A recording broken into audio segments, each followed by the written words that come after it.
Hey, so today we will have our first lecture on cardiovascular physiology. TK, and this lecture will specifically discuss some introduction to the important terminology used in the whole chapter and a sort of introduction to the basic functions of the cardiovascular system. ठीक है, so इस system में हम जो कुछ पढ़ेंगे वो आगे आगे जाते हुए अनवील होता रहेगा. So let's break this tough chapter into various small portions to make it easy and digestible. So we know that the whole cardiovascular system will be summarized into two portions, the cardio portion or the heart portion जो कि अभी हम पढ़ेंगे and the vascular or the blood vessel portion. तो heart physiology and vascular physiology. The first thing is the structure of the heart. ठीक है, so we know that the heart is having three layers, the pericardium, the myocardium and the endocardium. ठीक है, the outer layer is pericardium as we all know, middle is myocardium and inside is endocardium. So outer peri, middle is myo and inside is endo. Pericardium is a little tricky, so let's read it first. So it is the outermost covering of the heart and it further has two layers. तो हम इसको ऐसे बनाएंगे कि ये हमारे साथ इसका एक लेयर हो गया और ये दूसरा लेयर थोड़ा मैं ऐसे बनाऊंगा because it further a little tricky. So एक इसका हो गया आउटर पेराइटल लेयर और inner visceral layer. The visceral layer is lying on the viscera and between them there is a space that is called this space pericardial space that is filled with the fluid called pericardial fluid. ठीक है, और वो pericardial fluid जो होगा वो इस वाले जो पेराइटल लेयर है इससे सिक्रीट होगा. सो याद रखें कि outer parietal layer is further divided into two, the fibrous layer that is formed by thick fibrous tissue and the serous layer formed by mesothelium.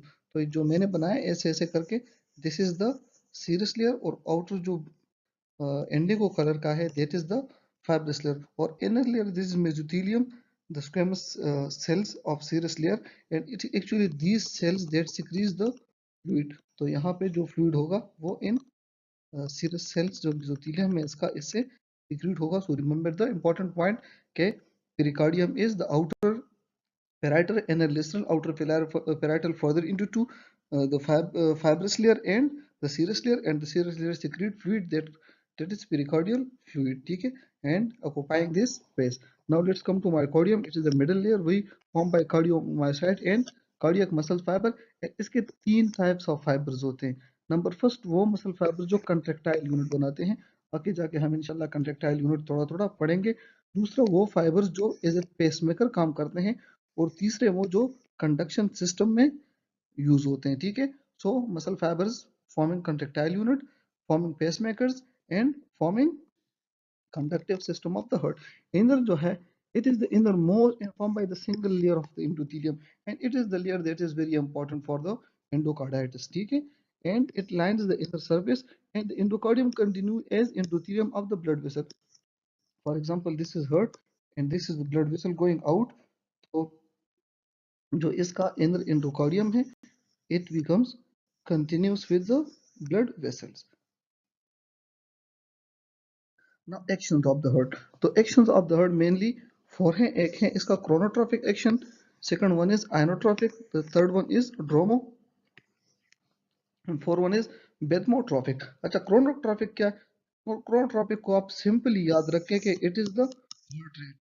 Heart rate ज्यादा हो तो ये टेकिकार्डिया और कम हो तो रेडिकार्डिया.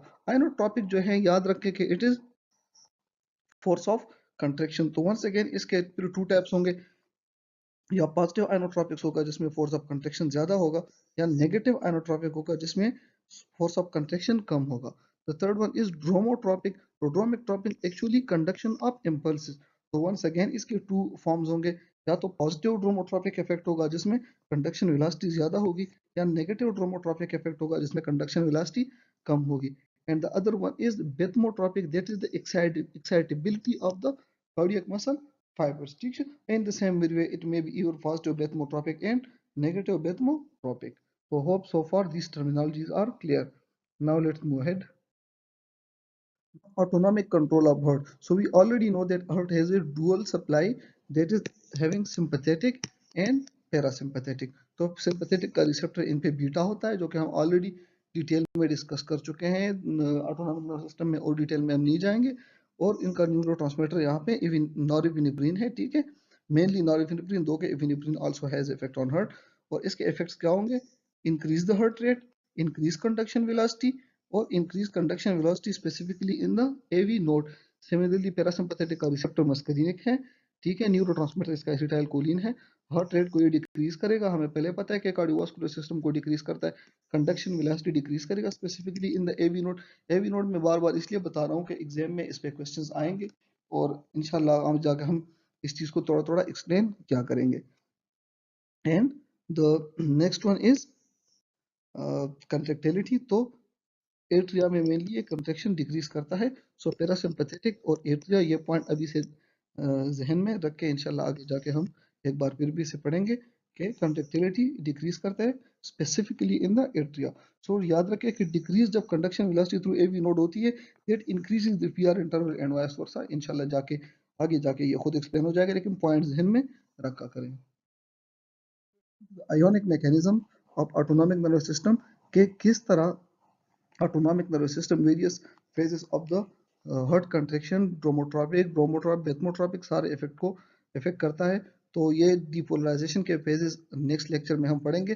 बस इसलिए सिर्फ आप ये याद रखो कि पैरासिम्पथेटिक हो या सिंपथेटिक हो, मेनली इसका काम होता है फेज 4 ऑफ डिपोलराइजेशन, ठीक है, phase 4 of depolarisation.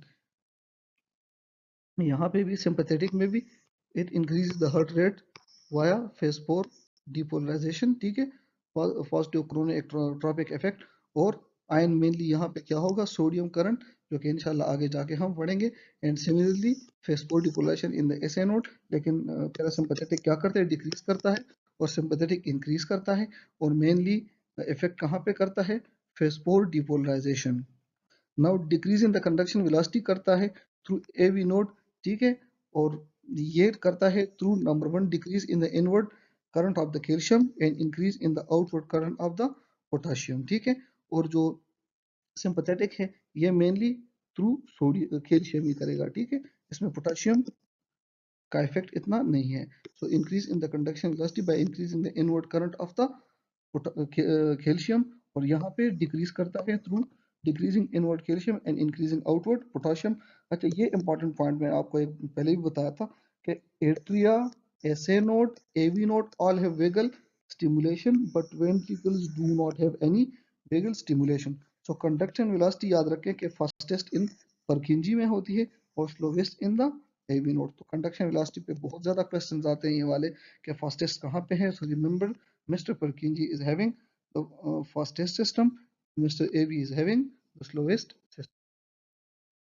Now we will study some important membrane channel in my side। तो इसमें हमारे साथ अनगेटेड चैनल्स हैं और वोल्टेज गेटेड चैनल हैं। नाम से इनका पता चलता है, जो अनगेटेड चैनल्स हैं इसका कोई गेट नहीं होगा और ये ऑल द टाइम ओपन रहेंगे। और जो वोल्टेज गेटेड चैनल हैं, ठीक है, तो ये हमारे साथ इन रिस्पॉन्स टू वोल्टेज या change in the membrane potential ये ओपन होते रहेंगे। तो let's first draw ungated channel. तो ये हमारे साथ मेम्ब्रेन है, ठीक है, और ये इसमें एक चैनल है जो कि इस पे कोई गेट नहीं है। लाइक यहाँ पे ना कोई गेट है या यहाँ पे कोई गेट है। ये है आउटसाइड एनवायरनमेंट और ये है इनसाइड। तो पोटेशियम कंटिन्यूसली आउटसाइड लीक करता रहता है इसमें, और इनको कहते हैं अनगेटेड चैनल, ठीक है। अच्छा, जो वोल्टेज गेटेड चैनल है, तो उसमें क्या होता है कि let suppose this is a membrane, और ये हमारे साथ एक चैनल है जिस पे यहाँ पे एक गेट है जो इस चैनल को बंद किया होता है, और यहाँ पे सोडियम आयन है जो इस चैनल की वजह से अंदर नहीं आ सकता। तो अगर ये डीपोलराइज हो जाए, यहाँ पे इम्पल्स आ जाए, तो डीपोलराइजेशन स्टेट कैसे हो जाएगा? ये चैनल जो है इसका ये गेट इसे सीधा हो जाएगा, और there will be a lot more influx of sodium ion inside, ठीक है। सो वोल्टेज गेटेड का मतलब यह है कि वो ये in response to depolarisation open होगा और अलॉट मोर सोडियम फिर अंदर आएगा, और ये फास्ट ओपन होता है इसलिए इसको फास्ट सोडियम चैनल कहते हैं। और जो स्लो चैनल्स हैं हमारे साथ वोल्टेज गेटेड, वो टू टाइप्स के हैं। एक है स्लो पोटाशियम और है स्लो कैल्शियम। तो स्लो कैल्शियम की का भी यही है, लेट्स सपोज मेम्ब्रेन है, ये चैनल है और ये इस पे गेट है। तो डीपोलराइजेशन आता है तो ये गेट ऐसे स्टेट में चला जाता है, ये गेट इससे यहाँ पे आ जाता है और सोडियम इनसाइड द सेल चला जाता है। पोटाशियम जो है इसका अपोजिट इसलिए है कि लेट्स सपोज ये पोटाशियम है तो यहाँ पे इसका गेट है, तो इंस्टीड ऑफ डिपोलराइजेशन, अगर ये मेम्ब्रेन रिपोलराइजेशन या रेस्टिंग स्टेट में हो तो ये गेट इस कंडीशन में आ जाएगा, ये ओपन हो जाएगा, ठीक है, और पोटेशियम बाहर लीक कर पाएगा। So hope you understand about voltage gated and ungated channels, ठीक है। अच्छा, दूसरा ये है कि एक यहाँ पे तो मेंशन नहीं करना चाहिए, that is not associated with, वो है lag and gated. Lag and gated का मतलब ये है कि लेट्स सपोज ये मेम्ब्रेन है, यहाँ पे ये एक चैनल है, तो इसके साथ ये गेट है इसका, और ये इसके साथ एक रिसेप्टर होता है। तो एक मॉलिक्यूल लेट्स सपोज न्यूरोट्रांसमीटर यहाँ पे बाइंड हो जाता है, तो वो इसको इस कॉन्फ़िगरेशन में लेके आता है, इसका ये गेट ओपन कर देता है, ठीक है। So that open in response to the ligand, इसलिए इसको हम ligand gated channels कहते हैं।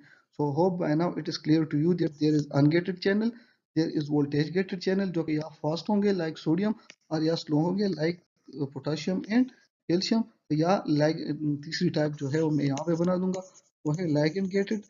ligand gated का मतलब ये है कि इसके साथ एक ligand अटैच करेगा जो most of time neuro transmitter, for example acetyl choline, वो यहाँ पे बाइंड करेगा और गेट को ओपन करेगा। नाउ थोड़ी सी मैं वो डिटेल लिखी हुई कि ungated channel, these channels are always open and potassium efflux means going outside.